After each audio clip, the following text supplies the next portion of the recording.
कभी कभी इंसान एक ऐसा जो है इस मोड़ पे पहुंच जाता है कि वह उस परेशानी से उभर नहीं पाता और इसी परेशानी के दूर करने की वह जल्दबाजी में वह जुल्म का रास्ता भी अपना लेता है और इसकी वजह से वह जल्द से जल्द सलाखों के भी पीछे पहुंच जाता है।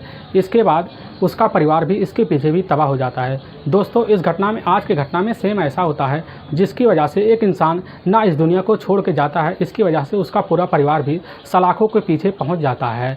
दोस्तों, इस घटना में क्या हुआ, इस घटना की आप पूरी सच्चाई जानने के लिए इस वीडियो को आप लास्ट तक जरूर देखिएगा।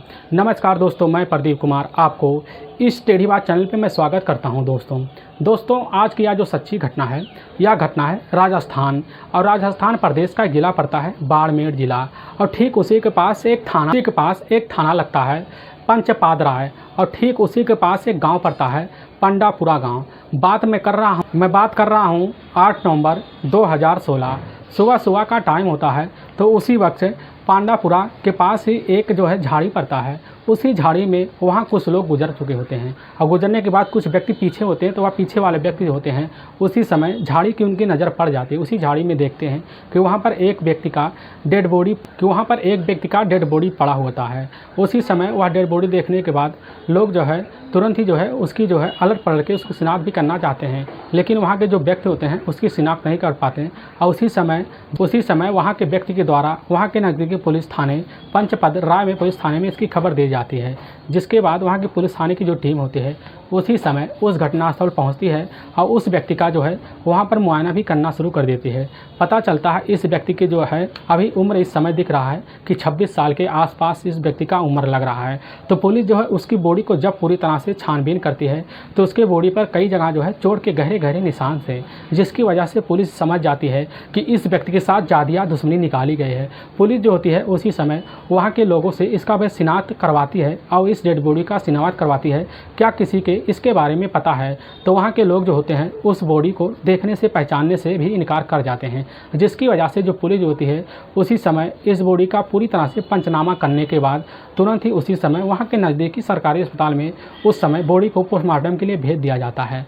पुलिस जो होती है सबसे पहले अगर छानबीन करना चाहती है तो आगे की, तो सबसे पहले इस पुलिस के पास कोई ऐसा क्रू नहीं था जिसकी वजह से पुलिस जो है उस समय इस व्यक्ति की पहचान कर सके। तो सबसे पहले पुलिस जो होती है इस व्यक्ति की पहचान करने के लिए वहाँ के पुलिस थाने में इस व्यक्ति का फ़ोटो को सर्कुलेट कर देती है, लेकिन पुलिस के पास 2 दिन का वक्त निकल जाता है और इसी व्यक्ति के बारे में कोई अता पता किसी को भी नहीं लगता है। लेकिन पुलिस जो होती है इस मामले की अब काफ़ी गहराई से भी छानबीन करती है, क्योंकि पुलिस जो होती है इस मामले को जल्द से जल्द समस्या को वो सुलझाना चाहती है। इसकी वजह से पुलिस जो होती है उसी समय सोशल मीडिया का सहारा लेती है और इसकी वजह से उस व्यक्ति का जो है फ़ोटो जो होती है खींच के उसी समय सोशल मीडिया पर डाल देती है। डालने के बाद जो है सोशल मीडिया पर वह फ़ोटो जो है काफ़ी तेज़ी से वायरल होना शुरू हो जाता है। इसी वक्त उसी समय वहाँ के ही पंचपादराय पुलिस स्टेशन में एक फ़ोन आता है और उसी बात पुलिस जो होती है वह पुलिस उस फ़ोन को रिसीव करती है और पुलिस से वह व्यक्ति बोलने लगता है कि साहब, इस व्यक्ति को हम पहचानते हैं, यह व्यक्ति हमारे रिश्तेदार का है। जो इस व्यक्ति का नाम होता है मोगाराम और इसकी उम्र लगभग वह 25 से 26 साल के बीच है, और इसके पिता का नाम होता है गुमना राम जो होते हैं असल में यहाँ रहने वाले होते हैं कोंडला गाँव के ही गोविंदा थाने के पास इनकी घर पड़ता है। इसीलिए पुलिस जो होती है उसी समय पंचपादराय के पुलिस स्टेशन जो होती है उसी समय वह जो है गोंडीमंदा के थाने में फ़ोन करती है और उसी समय इस बॉडी के बारे में गोंडीमंदा पुलिस थाने को खबर देती है, जिसके बाद पुलिस थाने की जो टीम होती है उसी समय वह जो है गुमना राम के पास जाती है। वहाँ से जो है इस बॉडी के बारे में उनको खबर दी जाती है। तुरंत ही गुमना राम जो होते हैं उसी समय भाग के पंचपादराय पुलिस स्टेशन में पहुँच जाते हैं। वहाँ पहुँचने के बाद अब जो होते हैं गुमना राम तुरंत ही उस डेड बॉडी को देखने बाद उसकी पहचान भी कर लेते हैं। इसकी वजह से वह उसी समय दहाड़े मारकर ज़ोर से चिल्लाना शुरू कर देते हैं, जिससे पुलिस होती है उसी समय समझ जाती है यह बॉडी जो होती है यह बॉडी इन्हीं की ही बेटे मोगा राम की है। पुलिस जो होती है उसी समय उनको जो उस समय गुमना राम को शांत करवाती है।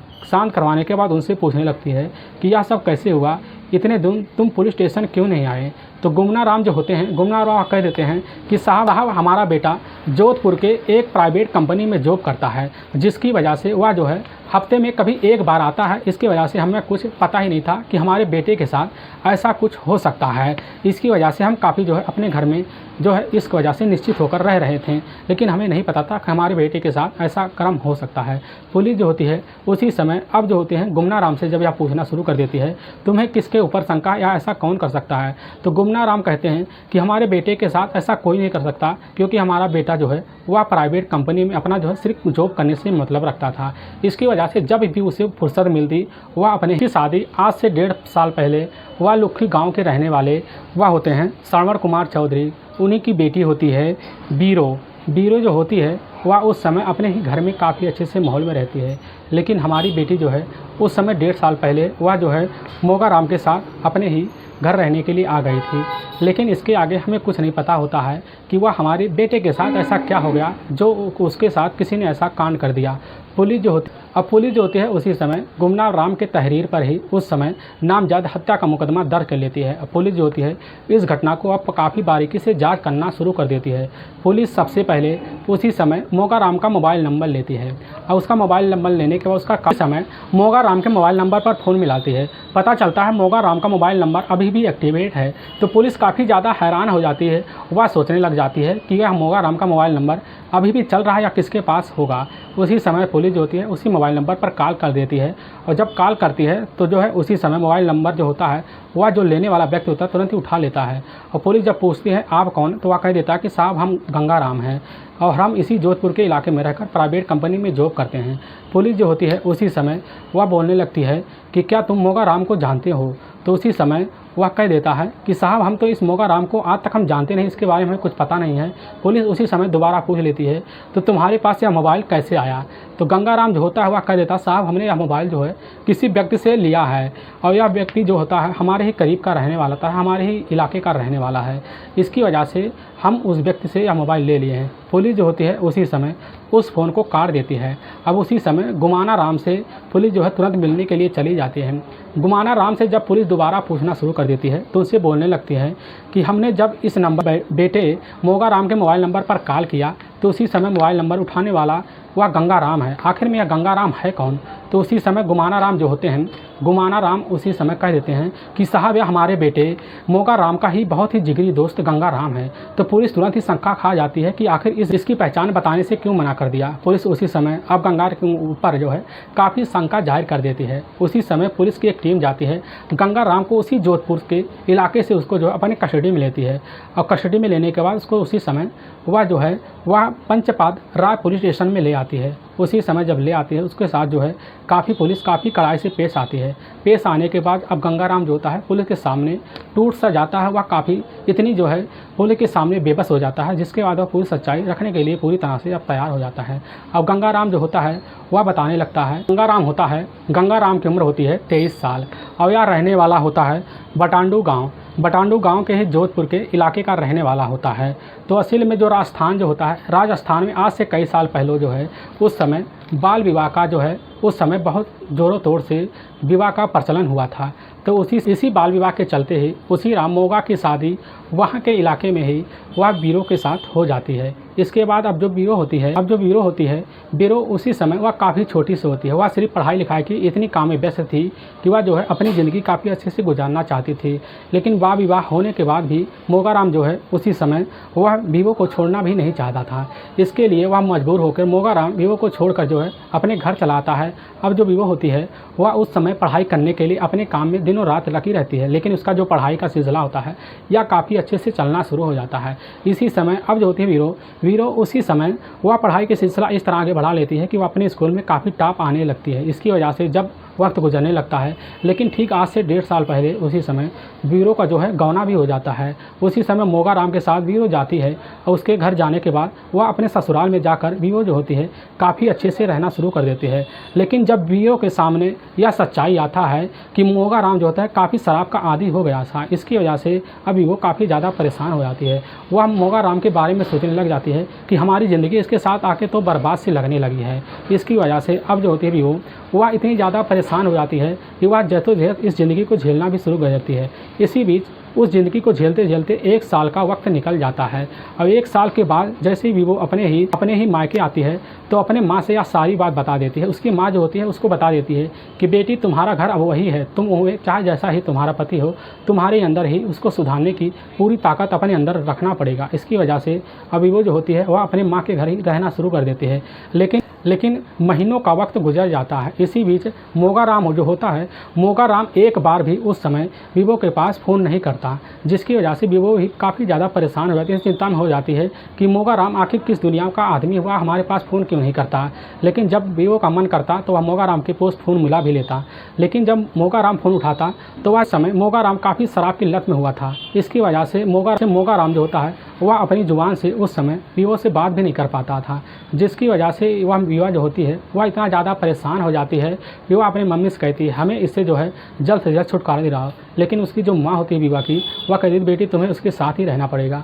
इसकी वजह से मोगाराम जो होता है वह उसी समय जोधपुर के कंपनी में जाकर जो है वह प्राइवेट कंपनी में जॉब करता था। इसी बीच जो है मोगाराम की दोस्ती वहाँ गंगाराम से हो जाता है, जिससे गंगाराम जो दो होते हैं वह दोनों ही शराब की काफ़ी लत की आदी हो गए थे। लेकिन सबसे ज़्यादा जो लत लगा था वह मोगाराम को लगा था, लेकिन गंगाराम को था तो काफ़ी कम ही था। गंगाराम अपनी जो है परिवार को काफ़ी अच्छा सा देखना उसका जो है एक स्वाभाविक रूप था। इसकी वजह से गंगाराम अपने हिसाब से काम चलाता था। लेकिन अब जो होता है मोगाराम इतना ज़्यादा आदी हो गया था कि वह उसको होश तेज भी नहीं रहता कि हम इस समय है कहाँ।